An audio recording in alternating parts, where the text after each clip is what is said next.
Pourquoi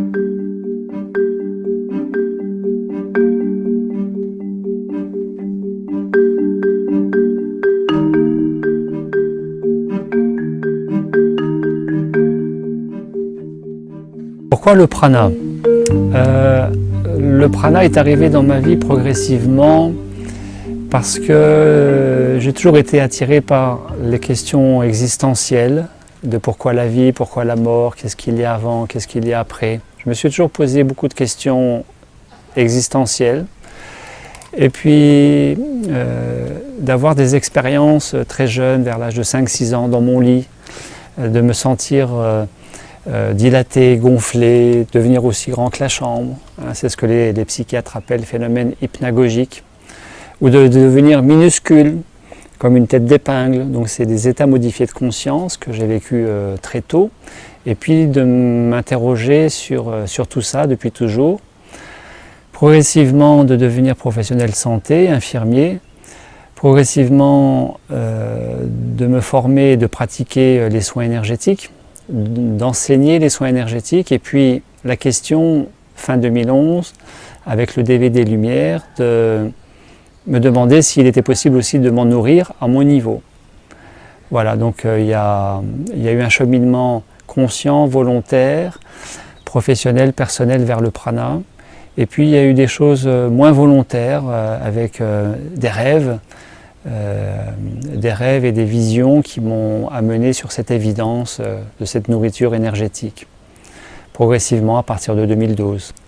Est-ce que j'ai rencontré sur le chemin du prana ce que je cherchais? Alors, ce que je cherchais, je ne sais pas si je cherchais ou si je cherche quelque chose, mais ce qui est sûr, c'est que à mon niveau, me concernant et je crois concernant tout le monde, nous sommes tous à la recherche d'une meilleure santé et de plus de bonheur, au-delà du petit plaisir éphémère, au-delà de l'ordinaire du quotidien, au-delà des jours, des mois, des années qui passent, eh bien quelque chose de plus grand, vers lequel je crois nous sommes tous appelés et que nous recherchons plus ou moins tous, consciemment ou inconsciemment, plus de santé, plus de bonheur. Et le prana ne m'a pas amené vers plus de santé parce que j'étais en très bonne santé, mais vers plus de bonheur, avec moins d'émotions comme ça, un petit peu instables, et plus de stabilité émotionnelle, et plus d'ouverture du cœur, plus de joie, plus d'émerveillement sur le quotidien, plus de me sentir nourri par la vie, par tout, et de me sentir connecté à tout, mais aussi à tout le monde. Plus de conscience sur l'instant présent, et ça n'a pas de prix. Donc la nourriture pranique, le prana m'a apporté ce que je ne connaissais pas avant et peut-être ce que je recherchais aussi. Donc c'est beaucoup mieux depuis. Qu'est-ce que la nourriture pour moi? J'aime bien partir du cadre de santé pour les approches de santé traditionnelles, les approches de médecine traditionnelle, médecine tibétaine, médecine ayurvédique, médecine chamanique, médecine amérindienne, médecine inuite. On dit que la santé, c'est à 4 niveaux, corps physique, corps mental, spirituel, émotionnel. Et donc pour moi la santé, c'est intéressant parce que je suis formé infirmier, ma profession au départ c'est infirmier, donc dans une approche cartésienne et occidentale, qui n'approche guère que la santé du corps. Finalement, le côté mental, émotionnel et encore plus spirituel est un petit peu mis de côté chez nous, en Occident. Pour moi la santé, c'est vraiment de l'ordre, le ménage de l'ordre qui amène l'équilibre et qui amène l'harmonie au niveau de ces 4 corps. Corps physique, corps mental, avec la conscience du présent, aligné au présent, l'état méditatif naturel du présent, être le moins possible dans le passé ou le futur, dans le stress par exemple, être vraiment dans la quiétude au présent. Équilibre émotionnel, pas de perturbations trop importantes sur les émotions. Les émotions qui par définition nous mettent en mouvement mais nous décentrent aussi de nous-mêmes et nous font perdre à minima cette notion d'équilibre. Et pourtant émotions qui sont tout à fait humaines, naturelles. Et puis la santé d'un point de vue spirituel, parce que nous sommes des êtres humains peut-être, mais pour moi nous sommes davantage que des êtres humains. nous ne sommes pas des êtres humains cherchant à vivre une expérience spirituelle. Nous avons tendance à oublier que nous sommes d'abord des êtres spirituels essayant de vivre une expérience plus humaine, par la connexion au cœur, par la connexion au présent. Pour moi, c'est la santé, la pleine santé de ces 4 corps, qui fait qu'on peut être nourri, et je peux être nourri, je suis nourri par le présent, la présence et le prana. Il est dit que dans la Bible, Dieu aurait créé la nature pour être au service de l'homme. Alors, pourquoi pas? Pourquoi pas? C'est vrai que hiérarchiquement, par exemple dans le bouddhisme, on parle de hiérarchie croissante du bas vers le haut, symboliquement, du monde minéral, animal, végétal, animal, humain, suprahumain, et le divin. Donc une hiérarchie et faisant penser, par un raccourci, que ce qui est en dessous serait au service de ce qui est au-dessus. Pourquoi pas? Mais on a très vite fait de considérer que ce qui est en dessous est aussi esclave et à la disposition, comme un objet de ce qui est au-dessus. Ça c'est un piège, un risque, et c'est ce qu'on voit aujourd'hui dans l'exploitation de l'humain, de la nature, des ressources planétaires, du règne minéral, de tuer des animaux pour les manger, tout ça au service de l'homme. J'ai envie de croire que la nature créée par le divin, par Dieu, si on l'appelle comme ça, n'est pas au service de l'homme, mais a pour vocation de nous aligner, nous humains, nous êtres spirituels, si possible humains, avec ce monde manifesté de la nature, et donc d'être en harmonie, et pas que ce soit à notre service. Sinon, dès que c'est à mon service, je vais exploiter, je vais détruire, je vais tuer, je vais consommer, et là nous passons à « je mange ». Et parce que nous nous coupons de la nature. Si nous sommes en reliance avec nous, reconnectés à nous, nous allons nous reconnecter au tout, à la nature, et il n'y a plus besoin de tuer, de manger, de consommer. Ça va être plus de communier avec le tout, qui devient une nourriture, sans avoir besoin de manger. Hein, c'est le mythe, puisqu'on parle de la Bible et de Dieu, pour moi c'est le mythe du paradis perdu. Il est dit que Adam a quitté le paradis parce qu'il a croqué la pomme. En réalité, avec la nourriture pranique, il y a une ouverture de conscience, on parle de conscience pranique, et on se rend compte, je me rends compte personnellement, qu'il n'y a plus besoin de manger la pomme pour l'apprécier et pour s'en nourrir, puisque dans le nettoyage intérieur, dans la reconnexion à soi et au tout, le prana nous fait comprendre, nous fait ressentir que nous allons nous nourrir par les 5 sens, par la vue, nous nourrissons de la couleur, par les odeurs, le parfum du fruit, le parfum de la fleur, par le toucher, je peux toucher une orange et m'imprégner de son énergie sans avoir à la manger, comme l'animal, la vache, le cochon, le taureau, le bœuf. Je peux me nourrir de tout ça parce que tout est énergie et il n'y a pas besoin de tuer. Et nous sommes, nous, êtres vibratoires, êtres de conscience, êtres spirituels, replacés dans le grand pulse de la vie. Nous sommes la pièce manquante, nous réintégrons le grand pulse de la vie parce que nous sommes en harmonie avec le tout. Qu'est-ce qu'il se passe dans la gestion des émotions et par exemple de vivre une colère, une contrariété, une irritation en étant pranique? Eh bien avant, j'étais plus sujet à être perturbé par les émotions, à être emporté par les émotions et à ne rien maîtriser, voire pourquoi pas taper dans le mur. J'ai moi-même donné un coup de poing, j'ai une cicatrice ici, j'ai donné un coup de poing dans une voiture il y a des années parce que j'étais en colère. J'étais pas dans le prana et je me suis cassé la main, j'ai été opéré, j'ai 2 vis ici dans la main. Depuis, avec le prana, les émotions ne me prennent plus, ne me possèdent plus. Je suis non plus esclave des émotions, mais je suis beaucoup plus maître des émotions. Émotions que je vais ressentir, que je vais vivre, mais avec distance. Tout en étant dans l'accueil de l'émotion. Pour ne faire plus qu'un avec la tristesse, la colère, pourquoi pas la peur, la joie. Être un avec l'instant présent. L'instant présent, des fois, c'est pas toujours très agréable. Des fois, il y a des mauvaises nouvelles, il y a un décès, il y a une facture. Il y a une émotion qui monte. Eh bien, je l'accueille, je la vis, je suis traversé par elle et je la traverse en conscience. C'est beaucoup plus calme, beaucoup plus serein. Et c'est vraiment accueillir. Hein. Donc aujourd'hui, je ne me casserai plus la main, je ne taperai plus dans, dans une voiture ou dans un mur. Maintenant, j'accueille. Voilà, tout est juste. Comment est-ce que je vois le futur en tant qu'être nourri par la nourriture pranique? Eh bien, le Bouddha lui-même disait que si nous voulons connaître notre passé, regardons notre présent. Si nous voulons connaître notre futur, regardons notre présent. Le présent conditionne le futur. Voilà. De ce que je vis en qualité au présent va se construire, va naître le futur.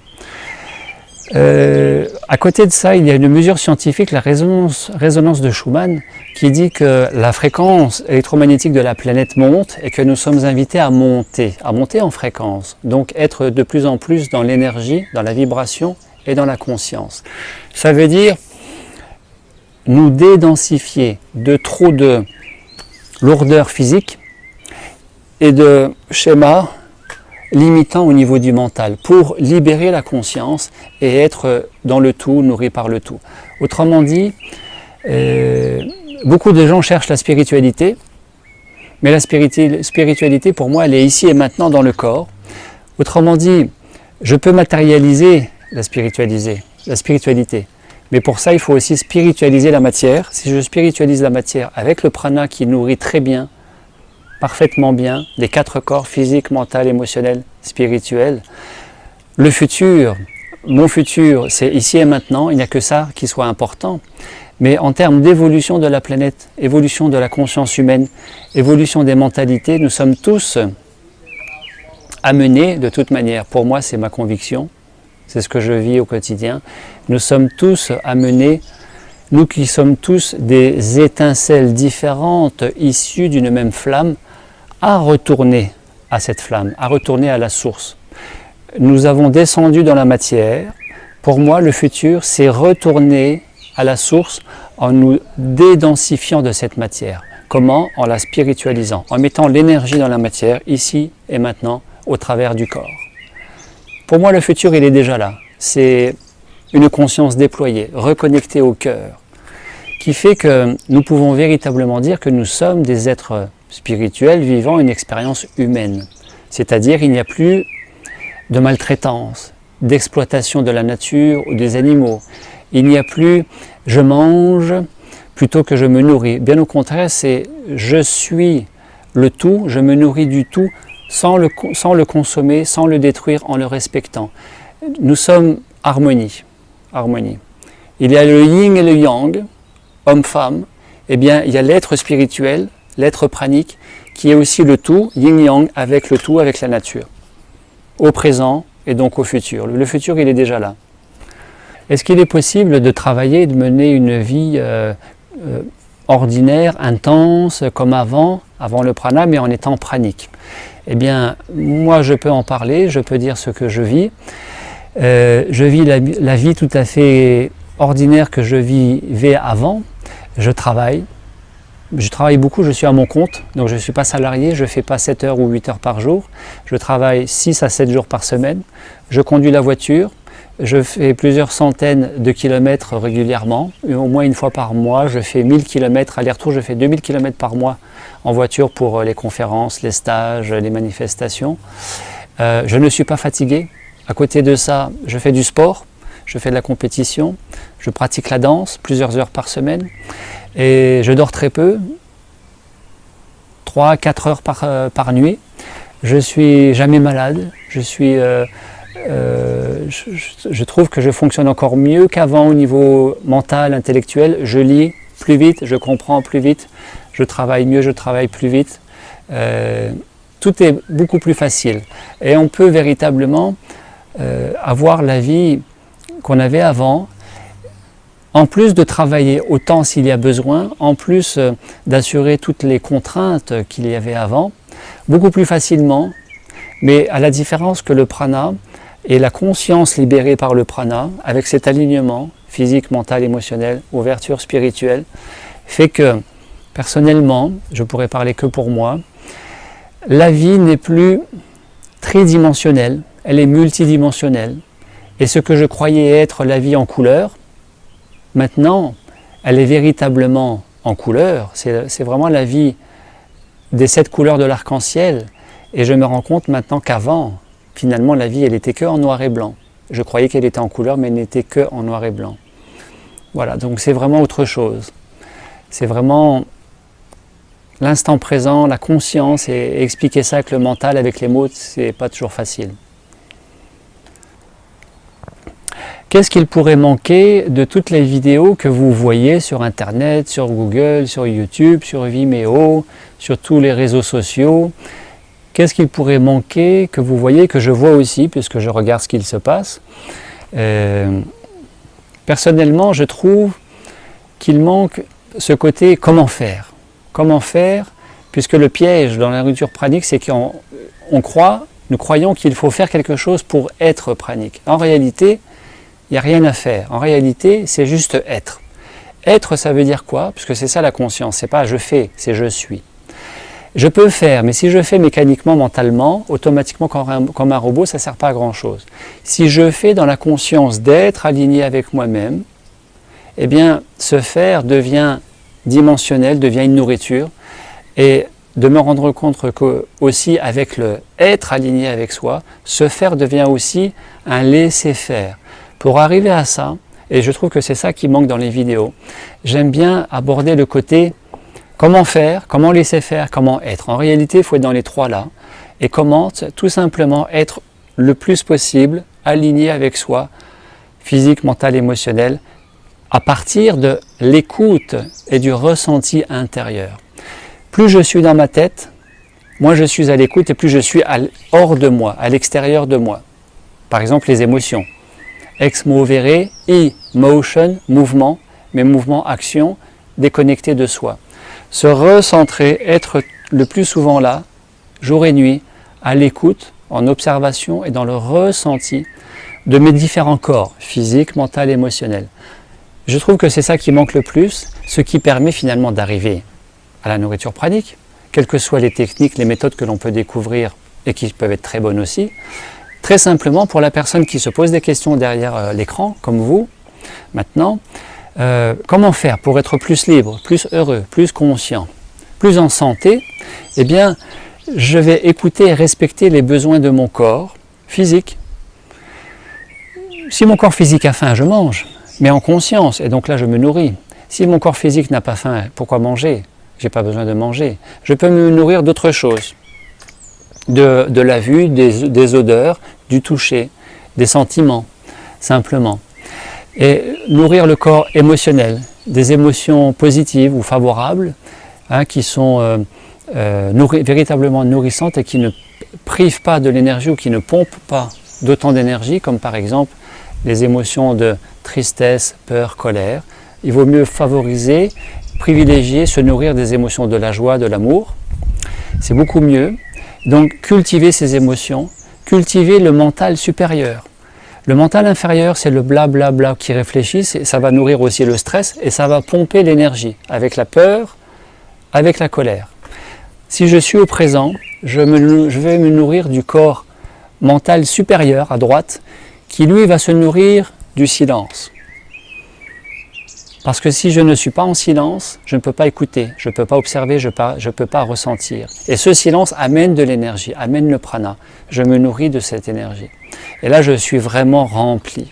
Et tout ça, corps physique, mental, émotionnel, nourri par toutes ces énergies, cette présence, cette vibration, me reconnecte au champ unifié quantique qui est là partout, dont je fais partie, qui est aussi en moi, et va m'ouvrir la conscience et l'accès au monde spirituel. Je trouve que c'est ça qui manque beaucoup dans tout ce qu'on peut voir dans les vidéos. Quelle relation il pourrait y avoir entre nourriture pranique et sexualité? Alors, c'est une bonne réflexion à se poser, qui arrive de toute manière tôt ou tard dans la vie de ceux qui se nourrissent du prana, je crois tôt ou tard, parce qu'il est dit que la plupart des gens praniques se nourrissent aussi sexuellement du tantrisme, donc d'une certaine approche, relation et dimension spirituelle au quotidien de la sexualité qui devient non plus profane, mais sacrée. Puisque la sexualité, c'est aussi une énergie, comme le prana. C'est aussi une nourriture comme la nourriture pranique. Et pranisme rime avec tantrisme. Tantrisme, c'est le culte féminin-masculin, c'est le yin et le yang. Or, pour être pranique, il faut vraiment cultiver au quotidien l'unité d'être aligné physique, mental, émotionnel, qui ouvre le spirituel, mais aussi l'équilibre et l'union de ce côté gauche, côté droit. En médecine chinoise, le yin, le yang, vibratoirement parlant.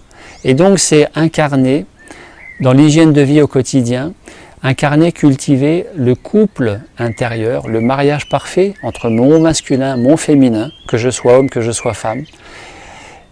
À partir de là, dans la sexualité, dans la relation moi à la femme ou la femme à l'homme, eh bien, quand nous ressentons profondément que tout dans la vie devient sacré, eh bien, nous ne pouvons plus, il n'y a pas de jugement là-dedans, nous ne pouvons plus, entre guillemets, gaspiller l'énergie. Vous voyez le mouvement qui va vers le bas et qui sort. Gaspiller l'énergie de vie, qui est la libido, qui est l'énergie sexuelle.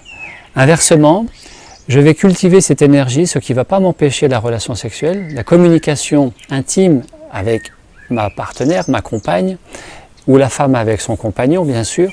Je vais cultiver dans cette relation intime l'énergie pour transformer le plaisir sexuel, qui est de toute manière éphémère et donc impermanent, vers quelque chose qui va durer beaucoup plus longtemps, beaucoup plus durable, et qui va se transformer du plaisir vers la joie, le bonheur, la félicité, en nourrissant le corps physique, émotionnel, mental, spirituel, et qui va permettre dans cette approche tantrique de transformer l'orgasme en extase. Extase, orgasme physique, d'accord. Il y a aussi la possibilité de vivre l'extase du cœur et l'extase de l'esprit, sans gaspiller l'énergie, ce qui devient une nourriture, aussi pour tous les 4 corps.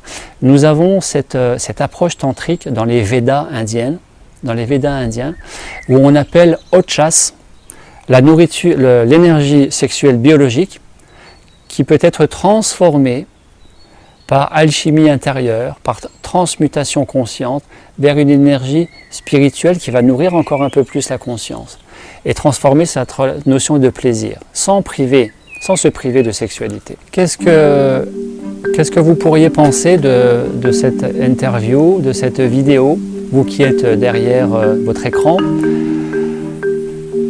Je vous suggère vraiment, je vous invite à ne rien croire, ne croyez rien de ce que je peux raconter, ne croyez rien, gardez l'esprit critique, mais pas dans le doute, c'est-à-dire c'est pas possible, mais pas non plus dans ah c'est fantastique, c'est vrai, tout est vrai, c'est super, oui c'est vrai, je crois à ça. Non, ne croyez rien, mais plutôt que de rester à je crois ou je crois pas, faites votre expérience. Soyez libre avec vous-même de vivre vos expériences, là où votre corps et votre conscience vous emmènent, et vérifiez, ne croyez pas ce que je dis. Voilà. Et si vous êtes dans c'est pas possible, je ne crois pas à ça, eh bien donnez-vous l'expérience de vérifier qu'effectivement c'est pas possible. Si vous dites c'est fantastique, je crois à ça, c'est pareil, vérifiez. Faites cette expérience-là de la nourriture pranique ou faites n'importe quelle expérience, mais pour moi, mon message, c'est quoi que vous fassiez ou que vous ne fassiez pas. Soyez heureux. Et pour être heureux, soyez libre. Soyez libre, soyez heureux.